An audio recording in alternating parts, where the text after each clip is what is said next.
I'm endlessly fascinated and curious about the world around us, about business, about politics, about the arts, about culture, developments, social issues, and the people. Most importantly, about the people that are shaping our future.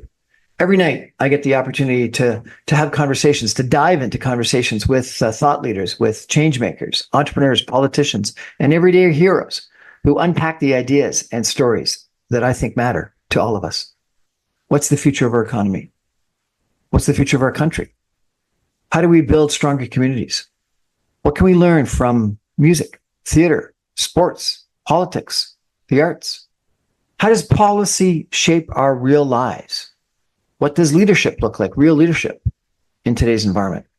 If it's interesting and relevant and topical and we're talking about it, you'll hear about it here at 6 o'clock on the Brian Crombie Radio Hour. I want to have real conversations, in-depth conversations. These are ideas we're sharing. This is the Brian Crombie Radio Hour. Thanks for joining me.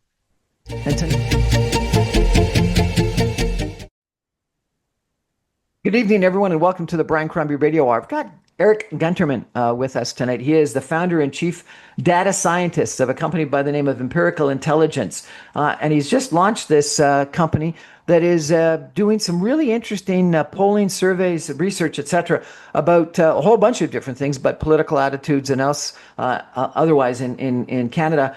He's got a PhD in political science from the Université de Montréal.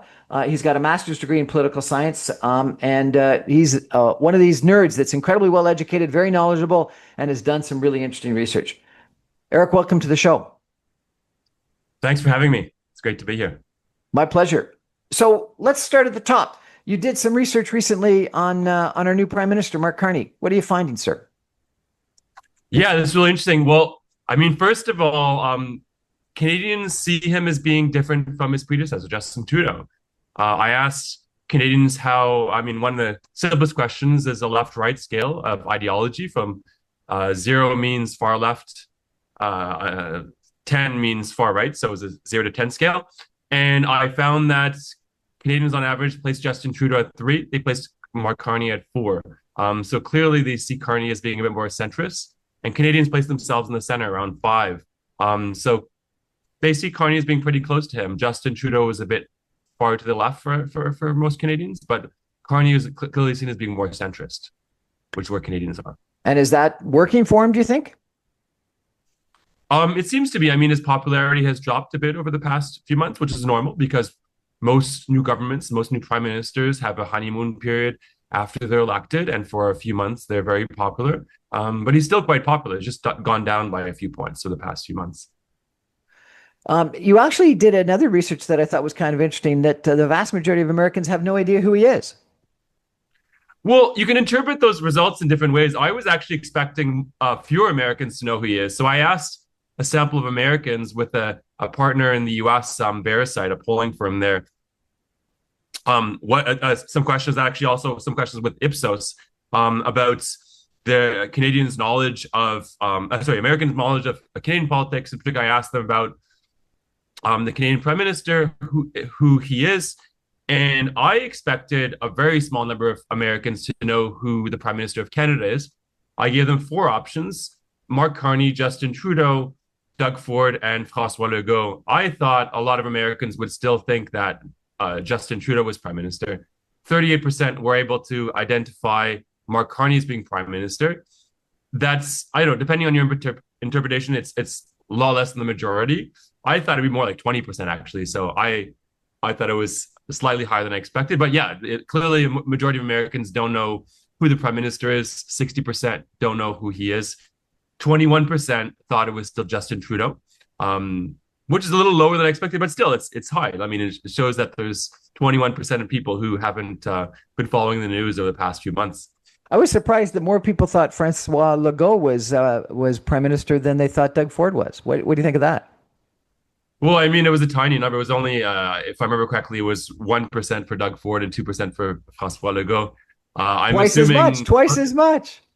Yeah, but I mean, it's still within the margin of error. It's just a statistical noise. I mean, my interpretation of that is that there were maybe some Americans who thought that the Prime Minister had a sort of French-sounding name, and they saw François Legault and it sounded French. sort of like similar to Trudeau, and that's what they were thinking about. I mean, they're very small numbers.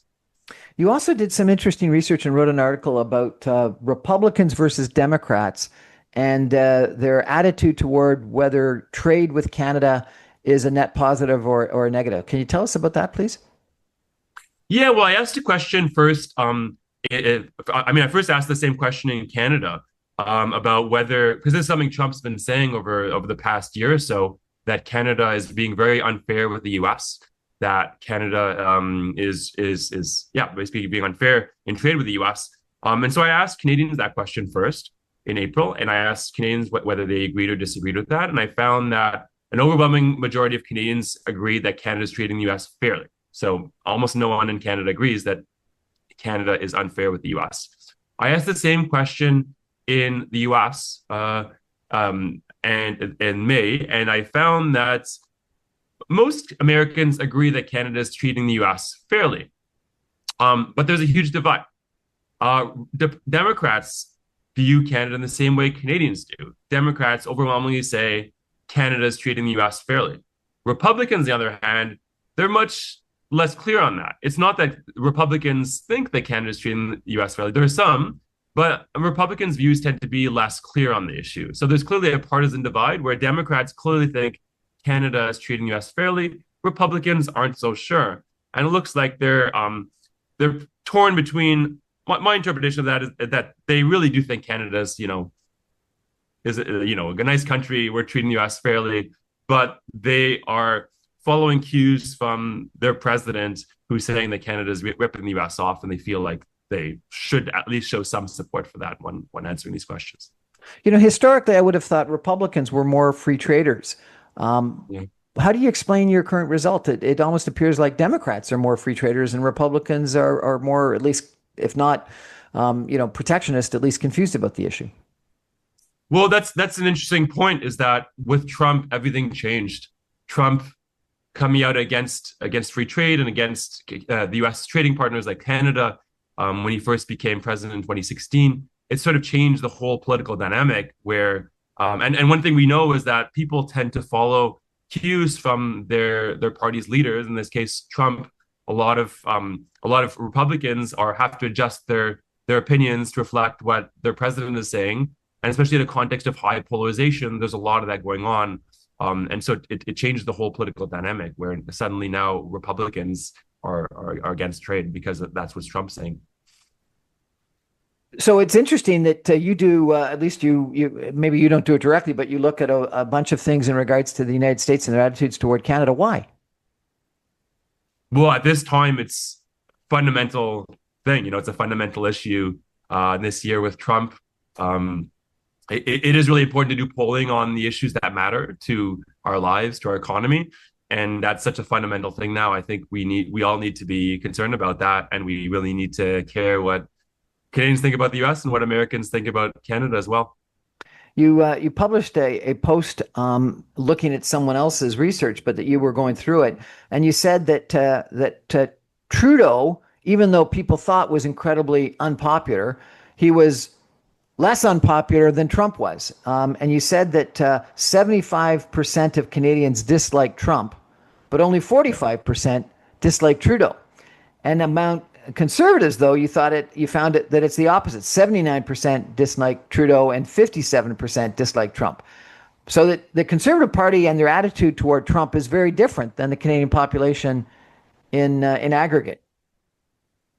That's true. Yeah, conservatives in Canada tend to have very different attitudes from supporters of the other parties. And I think for a lot of conservatives, the priority around the time of the election wasn't so much Trump. It was more that they hated Trudeau and they wanted him gone, and they saw Carney as being another Trudeau, and they also weren't happy about that.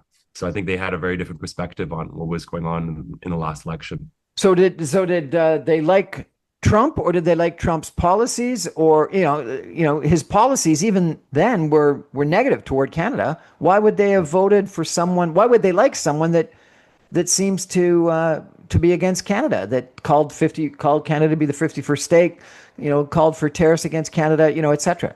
Can you explain that? Well, I think it shows the power of ideology and partisanship, that they, as conservatives, felt like they should support the conservative side of the divide, and the conservative side was, Trump, and the liberal side was, formerly Trudeau, and then Carney, and they were against that because they were conservatives. And when politics is polarized, you get people trying to show support for their sides. There's a lot of that going on. Then you wrote an interesting article about Canadians' attitude toward Pierre Poilievre and whether they thought that he was Canada's Trump. And I think what you said is that they actually saw differences, but not in ideology. So the ideology was the same. It was the personality that was different. Is that correct?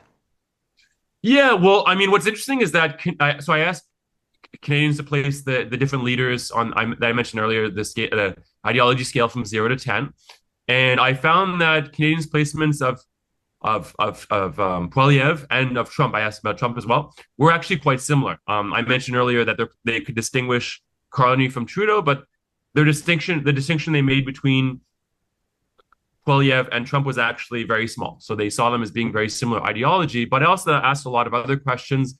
I asked whether they thought Poilievre liked Trump. I asked whether they thought Trump liked Poilievre. And I found that generally Canadians didn't think Poilievre liked Trump. They didn't think Trump liked Poilievre. I also asked about their Canadians' perceptions of Poilievre's views on Canada-US issues, trade, Canada becoming the 51st state. And I saw that Canadians overwhelmingly thought that Poilievre supported Canada's side on those issues, that Poilievre supported not having US tariffs in Canada, Canada placing retaliatory tariffs, Canada not becoming the 51st state. So they didn't think Poilievre was pro-Trump on those issues. Interestingly, though, and I think this is maybe one reason why Carney ended up winning the election, they saw Poilievre as being less supportive of the Canadian side on those issues than Carney was. So they saw Poilievre being on Canada's side, but not as much as they did Carney. And that's what Canadians were looking for in the last election. They were looking for someone who was defending Canada, and they thought Poilievre was on Canada's side, but not quite as much as Carney was.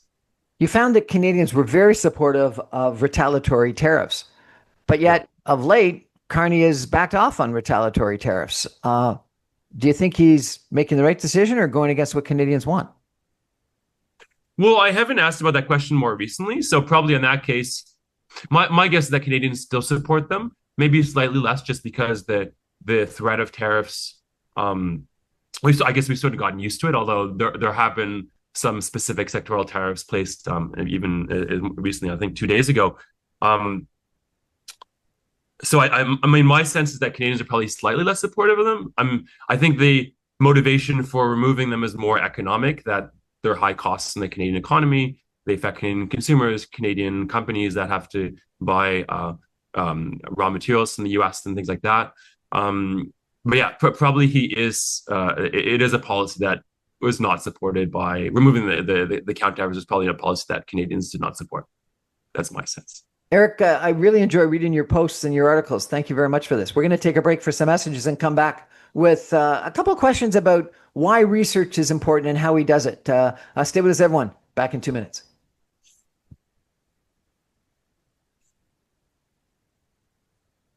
Welcome back, everyone, to the Brian Crombie Radio. I've got Eric Guntermann with us tonight. He is the founder and chief data scientist at Empirical Intelligence.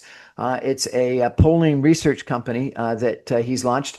And he publishes some really interesting commentary, both on his own research as well as going through in depth other people's research, which I find really quite helpful and enjoyable. You posted recently that you think that doing this research is really important because you want to give everyone a voice. How does polling give everyone a voice? Well, most fundamentally, any pollster who takes their job seriously focus on trying to get a representative sample and to get everyone, include everyone who's in the population that are interested. So they want to have a measure of everyone's voice so that when they share the results, that everyone's voice is reflected in there. And if we don't do that, what happens is that when governments are setting policies, they don't know what people want, and what ends up mattering are the opinions of the people who are in government and powerful voices in society, big business or whatever, actors who want some policy in a very intense way, and they end up having disproportionate influence. But if we have data on what the population wants, where those views reflect everyone in society and not just powerful actors, people can have a voice and can influence what governments do. You also do surveys for business, and I found a post that you made really interesting. I wanted to go through it and understand it better if we could. And let me just read some of it if I could. Are you leaving money on the table with your pricing? Pricing is one of the biggest drivers of revenue and profit, but too often companies rely on guesswork or outdated methods. Here are three common approaches and why they fall short. Cost plus pricing. It's easy, but ignores what customers are willing to pay. Competitive pricing. You're assuming competitors know better, but do they? Value-based pricing, the gold standard because it starts with how much consumers value your product or service. How do you measure that value? Now, this is where I want you to explain. Direct willingness to pay surveys. How do you do that, sir?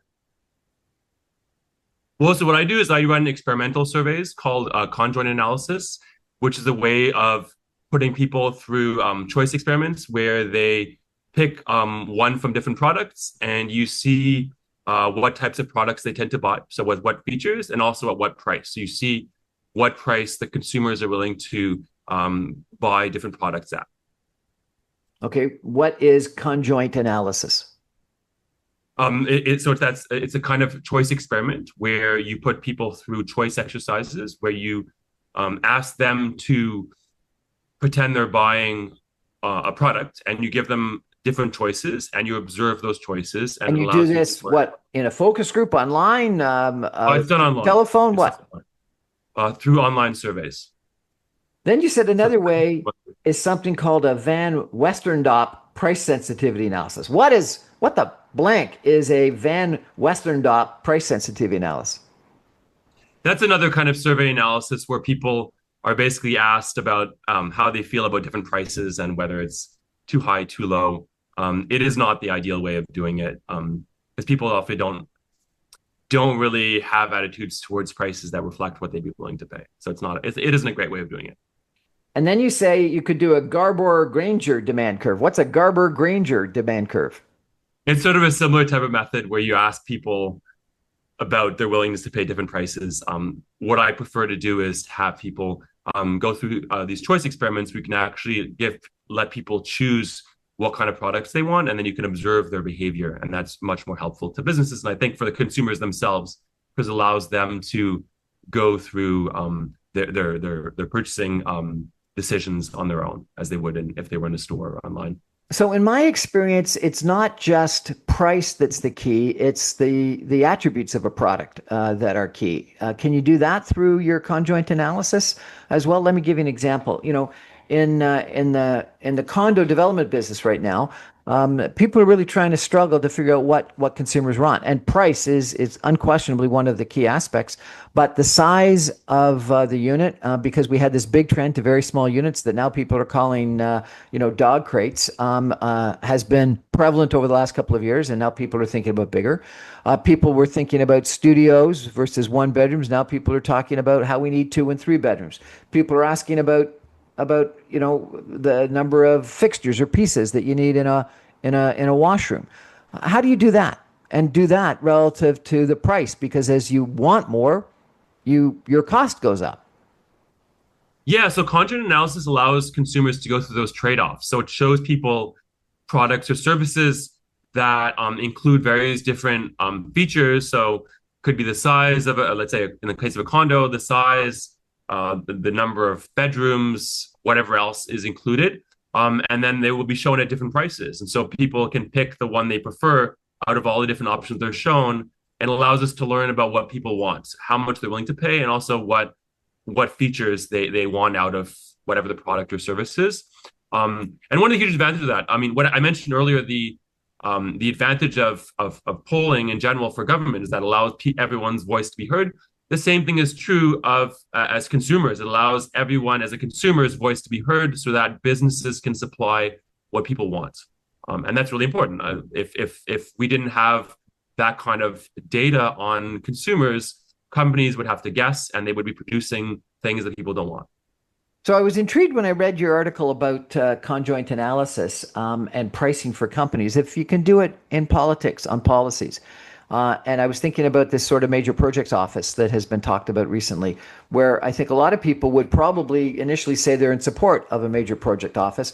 But if they were confronted with, and are you willing to have taxes go up or deficits go up or debt to go up or indigenous rights to be disregarded or environmental concerns disregarded or climate change problems created, would they still have the same attitude? When you're doing political research and policy research, can you actually confront people with those kinds of trade-offs? No, you can. I mean, yes, a conjoint is one way of doing it. Another way is just pointing out the trade-offs. I mean, like I asked a question about government spending, and I asked people if they wanted the government to spend more money.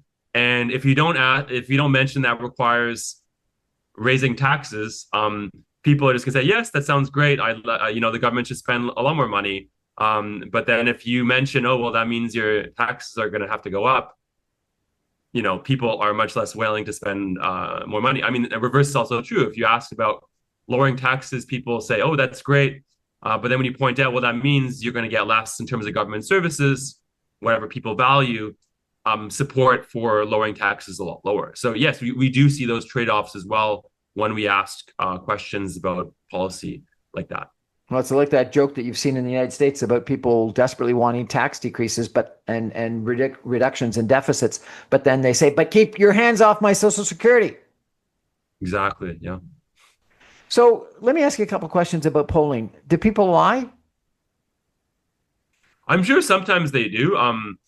But in general, I think people it's more like the opposite. It's more people try to give us the answers we want, and we have to try to avoid that. We want to encourage people to tell us what they really think. And generally that's what people do. There is evidence for that. Do you get the right demographic overview of Canadians? I've heard people complain that a lot of young people don't have landlines and that surveys are often done through telephone. And if you don't get them on a mobile, you're not going to get it, or people won't pick up a mobile call from a survey company or a non-identified company. That online also has got some challenges. So when you think about the changing way of communicating in Canada today, can you still get a representative sample? Of course, it's a challenge getting a representative sample. A lot of research now is done online, and people who run online panels of respondents put a lot of effort into making them representative. So there's some groups who are hard to get, but when you run an online panel, you put more. Basically, what you do is you see it as a challenge, but you put more effort into getting those groups who are harder to reach. Whether it involves more outreach, putting more ads in the places where where you would find them on social media, offering them a higher incentive. There are ways of reaching out to groups who are harder to reach. So it is a challenge, but it doesn't mean that it's impossible to get a representative sample. And the samples I've seen have been quite representative. I think everyone who's working on this, or most people, are going to do a pretty good job at making sure everyone's voice is heard. In the last couple of elections, I think people have suggested that polls have gotten it wrong, that they didn't expect Trump to win as much of a landslide as he did, and that they were surprised that some people thought Carney was going to win a majority and he didn't. So, what do you think? Are polls accurate? Generally, they are. I mean, there are some high-profile cases where polls are off by a lot, but also you have to think that there's also the electoral system that translates polls into results, and the polls are actually made for generally a poll of the Canadian population is made for the Canadian population, whereas the elections are run at the riding level, and what matters is the result of the riding level, which determines whether someone is elected as MP or not, and that determines the overall result. There are also attempts, there have been over the past few years, to project results at the riding level, and then to figure out what effect it has in the overall result at the national level. That generally those are pretty accurate, but they're tough to do. It's hard because the polls aren't made at the riding level most of the time. Generally, they're at the national level, occasionally at the provincial level. So they don't necessarily tell us what the result is going to be um, nationally once it's filtered through the electoral system. That's a big challenge. What do you think the future of polling is? Some people have suggested that, frankly, polling is a better way of running our government than by electing representatives that go to the parliament. You know, the idea of a riding, the name riding was because that's how far someone could ride on a horse in half a day. That is sort of the, you know, how old the idea of representative democracy is. Why don't we just do polls on every policy and see what people want? Well, there just have to be some accountability, and this is something I think people eventually get tired of whoever's in government and then want some change. And if we always had the same people in government and they were just reading polls, there would be no accountability. So I do think that accountability is a big part of why we have elections, and it gives governments an incentive to do what people want. And actually, I think that's one of the reasons why they care about polls, because they know if they don't, they're more likely to lose next time. And if they want to be reelected, they have to listen to what people want, and they have to give people good policies. And it's really important for the people in power to have that kind of incentive, which they get from elections. What exciting, interesting research are you working on now? I'm working on a lot of different projects. I mean, especially really interesting to see changes in support for the current government. It's gone down a bit, but we'll see, especially with the labor situation now with what's happening at Canada Post. It'll be interesting to see if dynamics change there. A lot of the support for the Carney Liberals came from former NDP voters, and we'll see what happens with those former voters when with what happens with labor situation and other policies. There's a lot of interesting developments with the current government and the situation with the U.S. as well. It leads to a lot of interesting things going on. Eric, I really enjoy, reading your articles and your posts. What's the best way for people to follow you if they want to get your research and your articles? Well, they can go to my website, empiricalintelligence.ca. I'm also on LinkedIn, Eric Guntermann. I can be found pretty easily, and I have a company page, Empirical Intelligence, that they can find as well. I find your insights really insightful, and so thank you very much for your writing, for your research, and for joining us today. I really appreciate it. Well, thanks for having me. It's been a pleasure to be here. We're going to take a break and come back with another interview in just 2 minutes. Stay with us, everyone.